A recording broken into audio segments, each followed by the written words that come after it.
Hai, assalamualaikum warahmatullahi wabarakatuh. Kembali lagi bersama saya Ramla di channelku Ramla and Family. Nah, sekarang waktunya kita belanja mingguan. Mohon maaf ya teman-teman, untuk videonya nggak ada soalnya saya takut. Nah, ini langsung saja ya. Tadi saya belikan satu ekor seharga Rp20.000.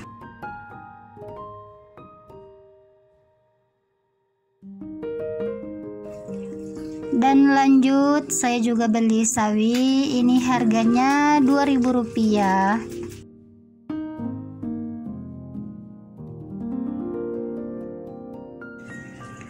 Dan tidak lupa membeli jagung, ini untuk perkedel jagung seharga Rp5.000 dapat 3. Lanjut saya beli bahan sup.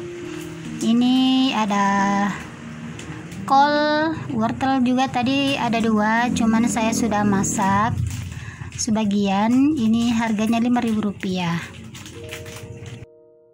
Dan selanjutnya beli sayur campur seharga Rp3.000 dan saya tambahkan labu seharga Rp2.000. Ini sudah lengkap ya, ada kemangi, kacang panjang, dan labu.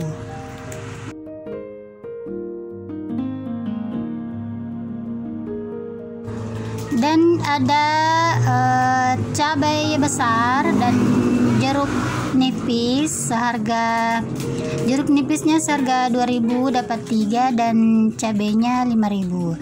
Dan lanjut daun sup dan daun bawang dan seledri seharga Rp2.000. Dan saya juga membeli tempe seharga Rp2.000. Dan ada bawang merah harganya Rp10.000. Ini sudah mulai mahal ya, Rp10.000 dapat 1 liter. Dan bawang putih 2001 saya beli 3. Rencananya saya mau bikin bumbu dasar merah dan bawang. Dan ada juga kemiri seharga Rp3.000. Nah, ini ada kiriman dari mama di kampung, dibawa kemarin sama kakak dan alhamdulillah sudah terpakai juga. Kemarin tuh ada tomat, cabai, ada terong, kemudian ada rebung. Kesukaanku rebung, sayur rebung. Dan ini saya mau simpan saja, gabungkan bersama sayur campurnya.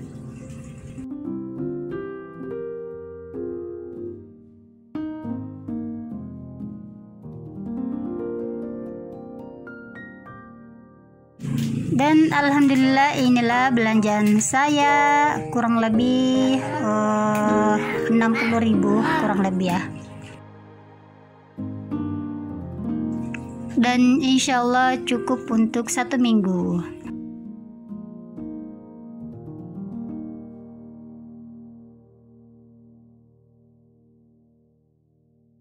Dan saatnya memasukkan ke dalam kulkas dan menatanya dengan rapi. Mohon maaf ya teman-teman, anak saya lagi cerewet. Lagi bersama saya sekarang, lagi makan kerupuk.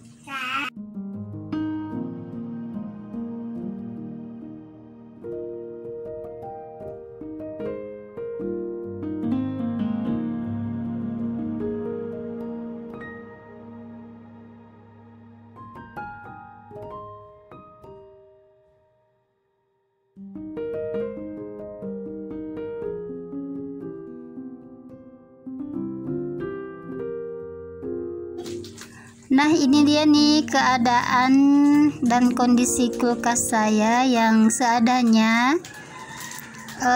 Alhamdulillah nggak bersih-bersih amat, nggak kotor-kotor juga. Karena setiap saya bersih-bersih, saya juga lap kulkas supaya kotorannya nggak numpuk.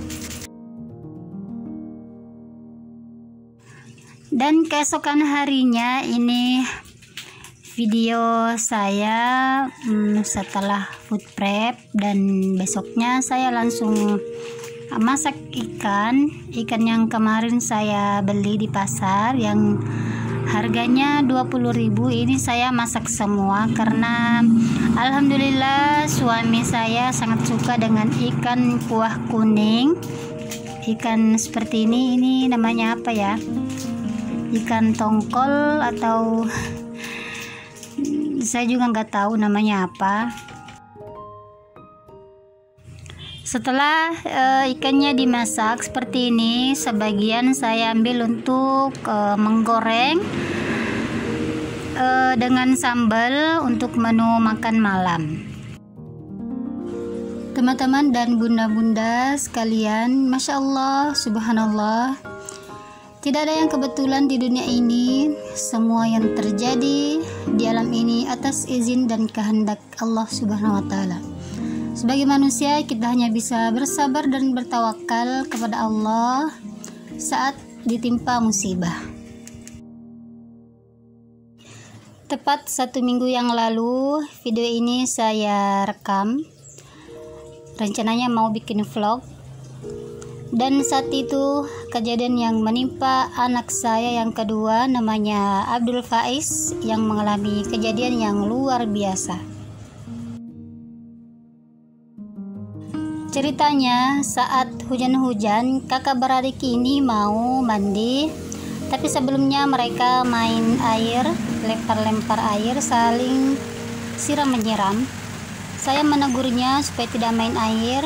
Tidak lama kemudian saya selesai meracik perkedel yang saat ini dan mencuci tangan untuk segera memandikan mereka. Saat saya cuci tangan, tiba-tiba ada suara dari belakang seperti seng jatuh. Saya sejenak berpikir mungkin karena hari itu memang agak berangin dan mungkin ada seng yang jatuh, tapi saya penasaran dari mana seng itu jatuh, dan insting saya mengarah ke WC. Saya cepat-cepat lari ke WC melihat anak-anak, dan astagfirullah, itulah kata yang pertama saya ucapkan saat anak saya Faiz terbaring di lantai, terjepit di pinggir seng, dan tentu saja saya segera mengangkatnya. Saya mengira dia terjatuh karena ada luka di kepalanya, tapi itu tidak berdarah. Dan saat mengangkatnya tiba-tiba saya merasakan seperti kesetrum. Saya tidak bisa mengangkat badan anak saya karena melengket di lantai. Ya, langsung saja saya panggil bapaknya dengan nada suara yang panik. Saat suami berusaha menolong, dia pun ikut kesetrum, dan untung saja saya cepat mencabut celokan kabel. Dia tarik nafas sejenak dan berpikir bahwa dia harus berusaha menolong anaknya meskipun harus ikut kesetrum juga. Ya, kalau tidak entah apa yang terjadi. Dan setelah berhasil, pertolongan pertama yang diberikan kepada suami adalah menekan dadanya secara perlahan dan memberi nafas buatan.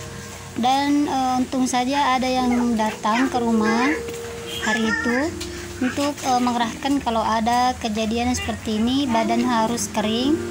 Dan saat itu saya berada di samping anak saya sambil berdoa memohon keselamatan serta menyerahkan semuanya hanya pada Allah. Dan alhamdulillah wa syukurillah, pada saat dadanya ditekan-tekan, anak saya akhirnya sadar, namun sangat lemas sekali. Dan kami cepat-cepat melarikan ke rumah sakit. Kami bungkus dia dengan sarung yang berlapis-lapis agar badannya tetap kering. Dan saat kondisinya aman dan alhamdulillah anak saya juga sudah mulai membaik, kami berpikir kejadiannya saat anak-anak main air, mereka melempar ke atas dan mengenai lampu yang ada di WC. dan air yang menetes dari balon membawa listrik atau apa itu dan mengenai kepala anak saya. Betul di luar dugaan teman-teman, harus lebih berhati-hati ya. Tetap jaga anak-anak kita, sesibuk apapun teman-teman dan bunda, tetap perhatikan buah hati kita.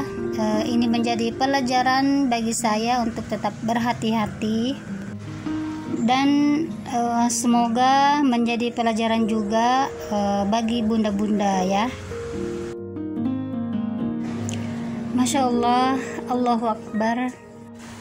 Mohon maaf ya teman-teman, sebenarnya saya nggak enak untuk menyampaikan, tapi ini penting dan harus saya sampaikan, dan sekedar informasi untuk lebih berhati-hati terutama pada diri saya sendiri.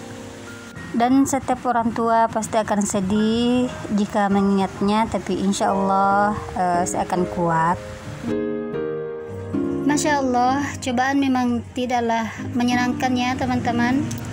Cobaan pun datang dalam bentuk yang berbeda-beda, bisa dalam bentuk harta, fisik, kemiskinan, anak, pasangan hidup, bahkan pekerjaan. Hanya saja cobaan yang diberikan Allah Subhanahu wa Ta'ala kepada hambanya sebenarnya adalah bentuk kecintaan Allah. Saat menurunkan cobaan, sesungguhnya Allah tengah mencintai hambanya. Karena itu kita diuji apakah manusia akan memuji Allah atau malah mengatakan perkataan yang buruk. Saya sedikit menyampaikannya teman-teman. Dalam sebuah hadis qudsi, Allah Subhanahu wa Ta'ala pernah berfirman yang artinya, jika aku mencintai seseorang atau jika aku mencintai seorang hamba, maka aku turunkan ujian kepadanya. Hal itu agar ia memohon kepada aku, agar ujian dapat diangkat darinya melalui doa-doa yang dipanjatkan. Dan pernyataan inilah yang menguatkan hati saya, mengatakan, ya Allah, saat ini saya sedang diberi ujian. Saya sadar Engkau mencintai dan menyayangiku. Insya Allah saya akan selalu berpikir yang positif dan memikirkan yang baik-baik saja, karena saya yakin Allah tidak akan menguji seorang hamba di luar batas kemampuannya. Bersedih itu wajar, karena memang itu sifatnya manusiawi, tapi jangan larut dalam kesedihan teman-teman. Jika kita sebagai seorang ibu bersedih berlama-lama, siapa yang akan mengurus mereka semuanya? Setiap manusia pasti pernah mendapatkan cobaan hidup. Ada yang sukses melalui cobaan itu, ada pula yang justru makin menjauh dari Allah Subhanahu wa Ta'ala. Sesungguhnya cobaan adalah cara Allah untuk mengetahui tingkat keimanan manusia, dan dengan cobaan itu menjadikan manusia siap memasuki surga sebagaimana yang disampaikan Allah Subhanahu wa Ta'ala. Oke teman-teman, semoga ada manfaatnya terutama pada diri saya sendiri. Terima kasih teman-teman dan bunda-bunda. Saya akhiri dengan ucapan Assalamualaikum warahmatullahi wabarakatuh.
ولا يؤوده حفظهما وهو العلي العظيم. آمين. Yeay. Sadaqallahul azim.